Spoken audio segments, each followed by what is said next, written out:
Greetings, survivors. ResilientZ back with another video. Today, we're diving into everything you need to know about the newest aircraft, the AC-04 Thunderbolt, also known as the Generation 4 aircraft. We'll break down its upgrade costs and run tests with the Thunderbolt mounted on the aircraft carrier, a feature exclusive to this powerful new aircraft. As you know, this aircraft is currently being tested in PTR, so our tests will be in PTR as well. Without further ado, let's dive right in. Before diving into the details, I must tell you that this video contains information from the PTR server. Features shown in this video may or may not be added to the live server, or may be different if they already exist in the game. First of all, let's talk about the upgrade costs.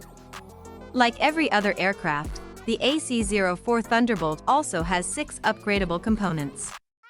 You can see the cost for each level from 1 to 80 currently on your screen.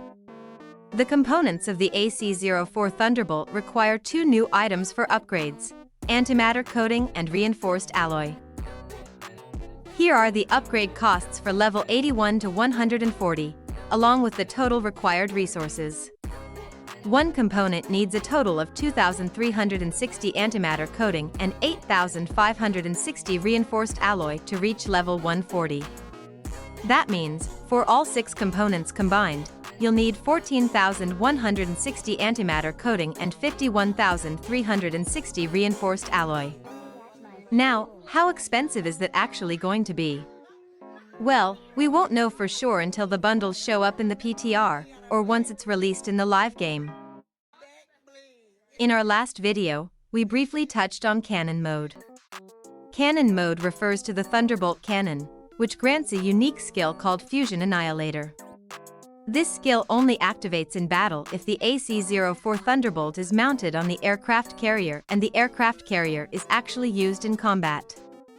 If you're not using the carrier, Fusion Annihilator won't take effect, even if the skill is unlocked and fully upgraded. Now let's take a look at the upgrade cost for the Fusion Annihilator skill provided by the Thunderbolt cannon. The skill itself requires 1,650 antimatter coating, one of the same materials used for upgrading components, along with 550 superconductive rails, a unique item used exclusively for the Thunderbolt cannon. Unlocking the Fusion Annihilator skill also unlocks 3 subcomponents that provide additional stats and can be upgraded individually. Each of these subcomponents requires 1,100 antimatter coating and 110 superconductive rails, meaning you'll need a total of 3,300 antimatter coating and 330 superconductive rails to fully upgrade them.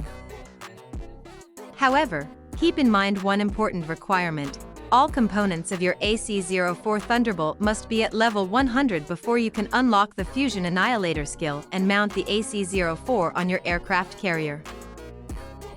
Now that we're done covering the upgrade costs, let's get into the exciting part, battle testing. I'm sure everyone's wondering whether it's better to use the aircraft carrier or the AC-04 Thunderbolt in battle, and more importantly, whether mounting the AC-04 Thunderbolt is actually worth it. So, to answer those questions, let's jump straight into the tests. Here's the first battle test where we used the aircraft carrier on its own. In this test, we lost, and the opponent was left with 190,141 surviving troops. This result will serve as our reference point as we dig into more battle reports to see whether mounting the AC-04 Thunderbolt gives us better or worse outcomes. Before we mount the AC-04 Thunderbolt to test the Thunderbolt cannon, let's first see what happens when we use the AC-04 Thunderbolt as our main aircraft in battle. In this test, we lost again, and the opponent had 208,253 surviving troops, a much worse result compared to using the aircraft carrier alone. This clearly shows that using the aircraft carrier in battle is more effective than using the AC-04 Thunderbolt on its own. But that was expected. Now the real question is, what happens when we mount the AC-04 Thunderbolt on the aircraft carrier and actually use the aircraft carrier in battle? Let's find out. Finally, here's the battle report where we used the aircraft carrier in battle with the AC-04 Thunderbolt mounted on it. This means the Thunderbolt cannon, and its Fusion Annihilator skill, was active during the fight. In this battle, we achieved a noticeably better result, with the opponent left with 167,492 surviving troops. That's a clear improvement. I'd love to show you the performance of Fusion Annihilator in battle, but unfortunately, the battle report doesn't provide any details about it. In fact, there's no way to tell from the report whether your opponent has mounted the AC-04 Thunderbolt on their aircraft carrier or not. However, when you're sending your march out, you can spot a small graphic indicating the mounted Thunderbolt cannon. That's your only visual cue that the Thunderbolt is mounted.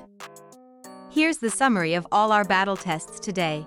It's clear that using the aircraft carrier with the AC-04 Thunderbolt mounted is your best option in battle.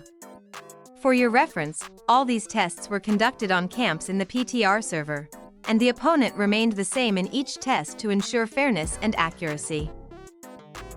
Now, before we wrap up the video, a special thanks to KKing from S199 for providing the detailed upgrade cost chart. Really appreciate the help. That's it for this video. I really hope you found it helpful. If you enjoy my content, please like the video, share it with your alliances, and subscribe to the channel. Thanks for watching, and as always, thanks for all your support.